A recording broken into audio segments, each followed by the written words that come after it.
Okay, first of all, thank you, all of you, and especially Annette and Hans and Christina and Christy for conducting this for us. It's wonderful. It's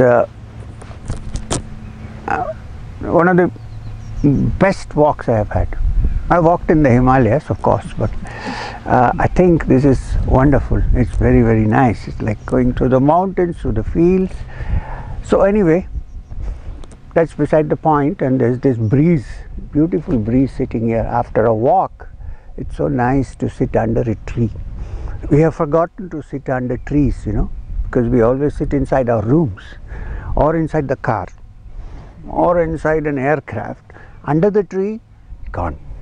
But then, ancient times, all the teachers sat under the tree and they taught. The Buddha got his illumination under a peepal tree. Ficus religiosa, peepal tree. There's an ant coming in from the tree. So,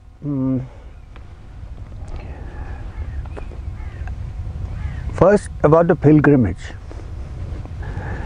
From ancient times, people have undertaken pilgrimages to go to holy places, to go to churches, to go to temples. Each religion has its own holy place, people go. And the importance of a pilgrimage, nowadays a pilgrimage has become, go to the airport, get into the aircraft, go onto the helicopter, get down at the mountain and finished. A real pilgrimage is when you walk. Why? Because one, you are walking together in a group. We have a wonderful sentence from a sloka from the Rig Veda, very beautiful. It says, Sangachatvam samvedatvam samvo manamsi janatam, which means may we walk together, may we study together, with our minds put together, may we understand. It's not so much of a prayer as a call for coming together, to walk together, to sit together. When you come out in a group, we all are different people, right? We are not the same. I mean, we breathe, we eat, we are human beings, but we are different. It's not that we are one, but basically in the core we are the same. We all get angry, we all have happy times, we all have sorrows, we all don't like some things. So basically as human beings we are one. Although we are different, look at all of us sitting here. We wear different clothes, we have different faces, we have different languages, but what unites us is the human element. So when you go on a pilgrimage, especially tough pilgrimage, not easy, when you walk, when you move, then very often our inner character comes out. If I have an ego, then it gets very upset. If I have anger, then I get angry with somebody. Because the pain of walking, you have to take it out on somebody. And if I'm a very sensitive guy who falls in love all the time, then I find a girl. So what happens is in a pilgrimage, when people come together, there is always a sharing and a coming out of our inner. Today it's only the second day, it's okay. We have 4 or 5 days more to walk, 4 days more. So let's see how we handle this. The thing is, it's okay to sit in our rooms, in our houses and meditate and say, oh, I'm a good person, I'm free of anger, I'm free of... But when we come together, when we walk together, when we get into trouble, then we have to urge ourselves to see what we actually are. So, why I'm saying this? In the morning, Madame Annette Kaiser said something about Ramana Maharshi and know yourself. Yes, know yourself, correct. But I think knowing yourself starts with knowing myself in the midst of other people, not alone, in seclusion. I don't know how I am, right? Suppose I am meditating in a cave for 20 days. Okay, 3 months, 1 year, inside the cave. And then I think my mind has calmed down. I've already become half a saint. I have no anger. I have, inside the cave. But then this was asked to me by my master, Maheshwarnath Babaji, in the cave, who are you angry with? Who is there to get angry with? First of all, your wife doesn't, somebody doesn't say anything. So who are you getting angry with? And who are you jealous of? The caves? The wall of the cave? Or there's nothing there. But when you come out of the cave and then get into the bus and somebody kicks you on the leg, especially if it's a stiletto heel, then you know who you are, where you stand. All the anger that was pent up for 1 year in the cave comes out like a balloon, like an explosion. See, so I think to know oneself should start with knowing oneself as we are, instead of saying I am the Brahman. I am not the Brahman right now. I can't be angry, I can't be jealous, I can't be narrow, I can't be, you know what I mean. So that can't be the Brahman. So to start with, we should know where we are, who we are, where we stand. Once a man from my state in India, many years ago, where before I was only 5 years old, so this was told to me by somebody, I don't know. Oh, he was a construction man, a contractor. So he lost a lot of money, he was under loss. So somebody told him, you go to Thiruvananthapuram and take the blessings of Ramana Maharshi and you will be fine. Nobody told him that Ramana Maharshi did not help people to make profit. Or to bless them to increase their business. You know, in India, it's very dangerous to be a guru. Everybody comes to you, not for spiritual I've lost my job, please find me a job, please pray to God. Or I don't have a child, can you help me? You know, this is the danger. So anyway, so he went to Ramana Maharshi thinking that, oh, the saint will bless me and then my business will improve. So he went and talked to him for quite some time, and then Ramana Maharshi asked him, who is having the loss? Okay? Who? And who are you? First. He got very upset and came back home. He said, what is this? I know who I am. I know my name. I have my passport. I have my ID. Do I have to come all the way to Thiruvananthapuram to somebody to ask me, who are you? I know who I am. You know what I mean? So, but in a way, it's a good thing to know who you are now before you go to find out who you are actually, or what you are actually. Let's say that. And for that, first is we need to watch ourselves carefully. If we are making spiritual progress, don't judge spiritual progress, my understanding, you can disagree, by visions. No yogi has had so many visions as an LSD addict. So don't judge your spiritual progress. How much visions did I get? What light did I see? I mean, this is possible. It's not so difficult. It's easy. What we have to see is, how do I behave? Have I become less selfish or more selfish? Is my world so narrow or is it widened? Can I feel bad for the child next door or only for my child? Well, if it's only for my child, even monkeys are okay. They also look after their children. No big deal. If I look after the neighbor's child, that's a big deal. If the neighbor wants. So The main thing is to watch ourselves carefully in our dealings with the world, because we cannot run away from the world, right? Even here you can't. It's so beautiful, it's almost like out of this world. But then you'll have to meet people, you have to talk, there are people around. So first thing is to figure out, how am I behaving with people? What am I really?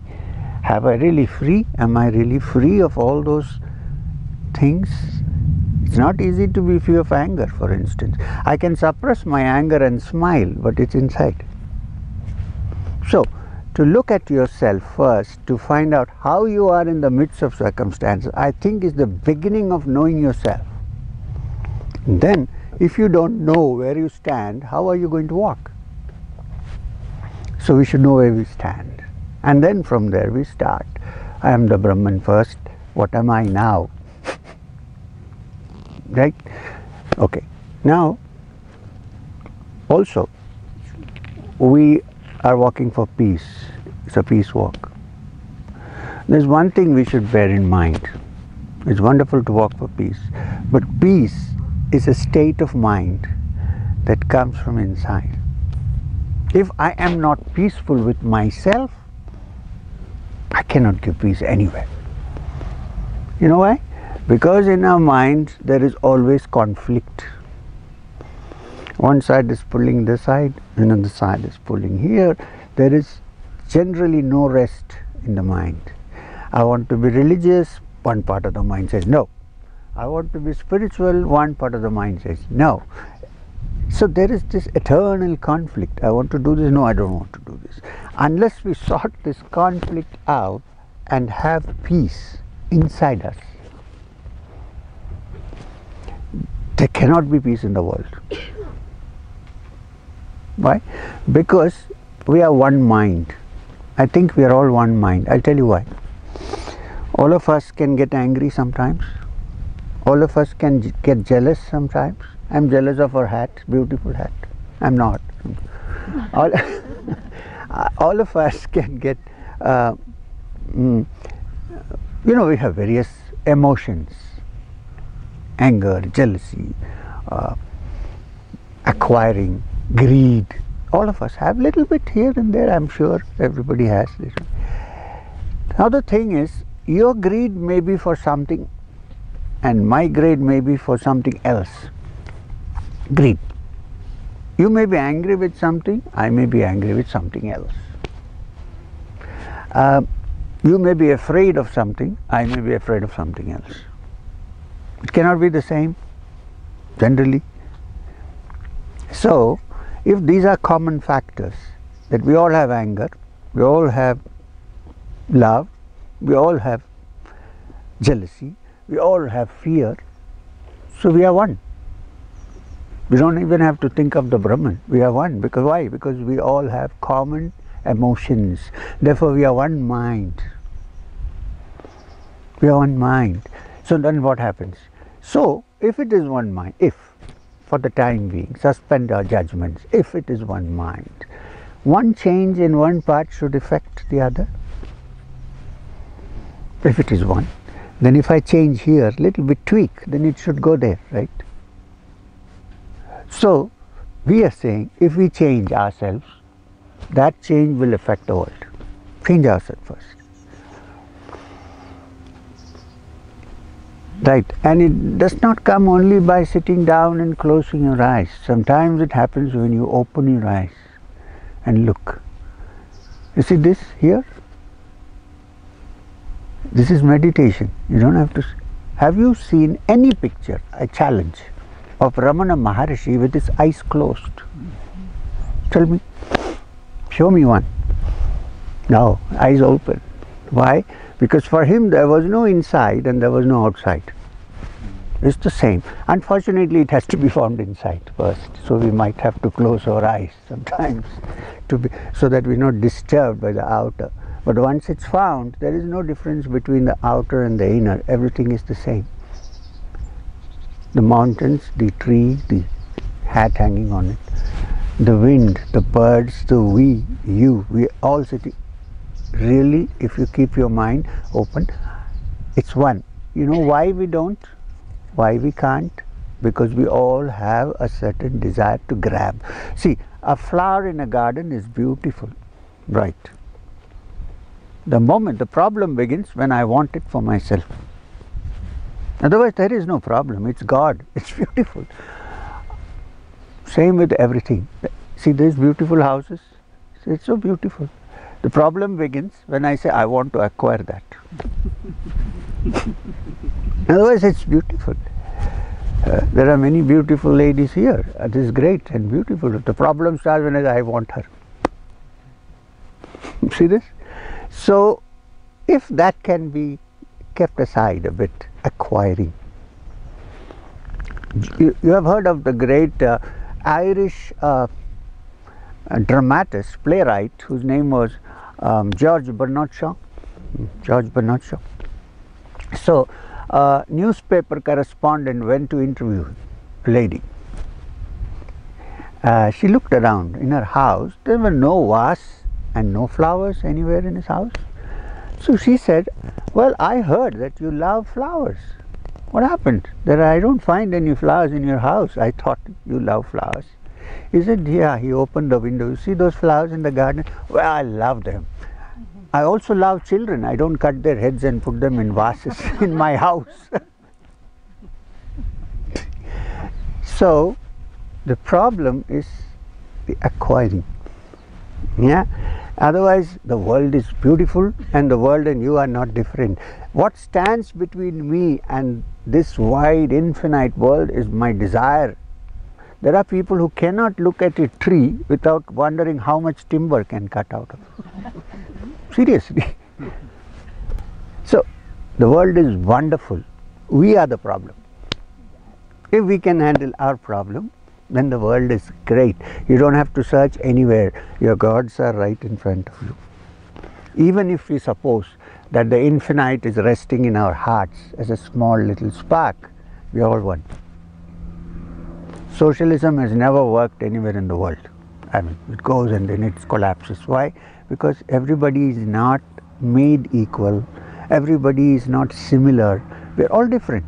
However, in essence, we are the same. So if you look at the spiritual essence, then we are the same. That's spiritual socialism, let's call it.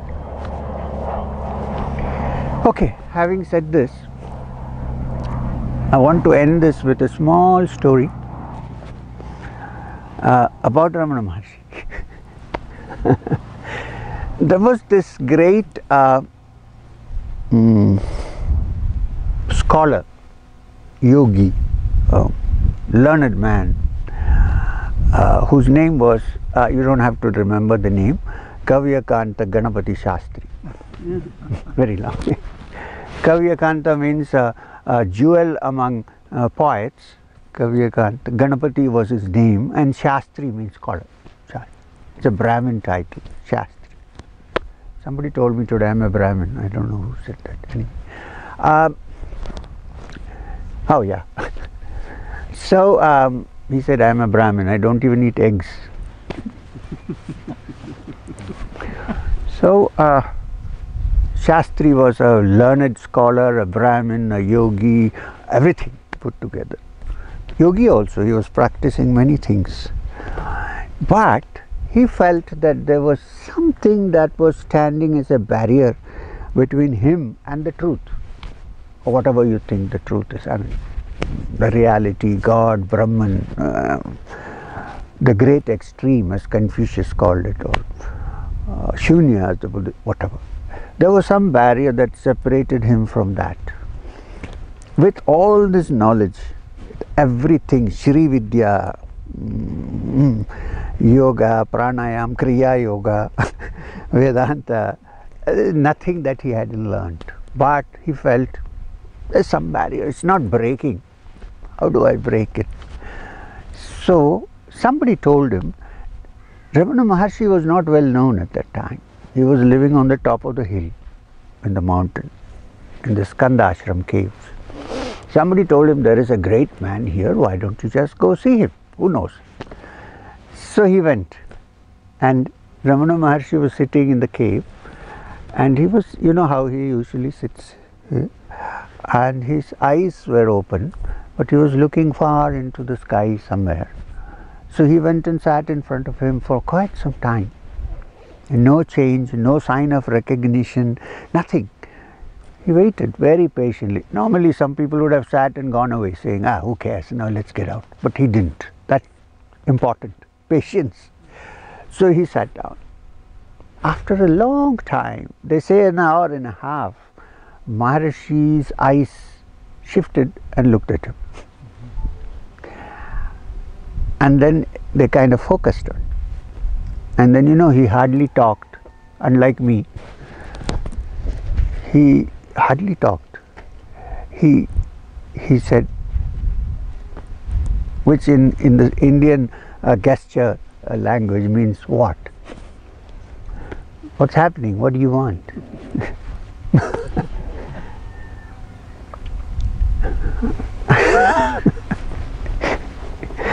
So he was waiting for this. What do you want? He started. It took him full 15 minutes to finish.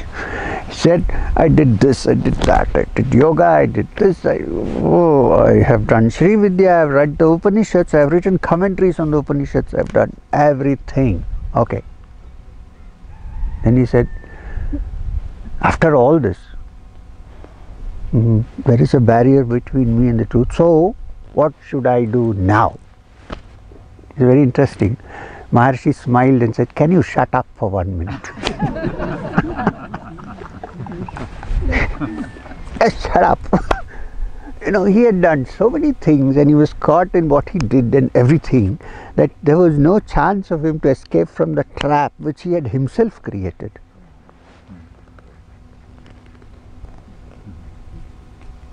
When we know how to chant Sanskrit, we feel very happy. You know why? It has a very hypnotic character. Sometimes one has to break out of it. So, now in this pilgrimage, we are going to know ourselves properly. When we are hungry, when we are full, when we have a plate. Today morning I was discussing with this young lady here. What's her name? The one name? Chandra. Chandra. I was discussing with her. She said, is your room okay yesterday night? I said, yeah, it's very fine. Thank you very much. She said, can't be sure. Next room may be a little different. I said, that's fine. We need to see how to adjust to live with everybody. And then we should say, who am I? Now I'm going to end this with a small story. Once again, for 5 minutes. There was an English movie called The Party. I don't know, it's an old movie. Peter Sellers was the hero. And he was acting as an Indian in that. As an Indian musician. So his accent was like me speaking English. And he must have trained himself a lot to get there. So in that movie, he breaks into somebody's bedroom looking for the toilet, for the washroom. And there's a big American guy sitting with his girl. And he gets very angry. So he jumps up and grabs him by the collar and pulls him up and says, who do you think you are? And he says, in India, we don't think who we are, we know who we are.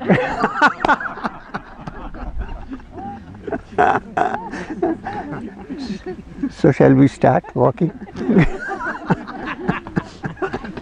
Shall we? With your permission, ma'am.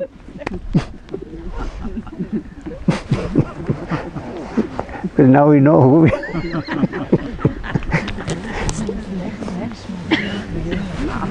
Said you wanted some question answer session yesterday. Tomorrow. Huh? Mike. Mike? Oh, okay.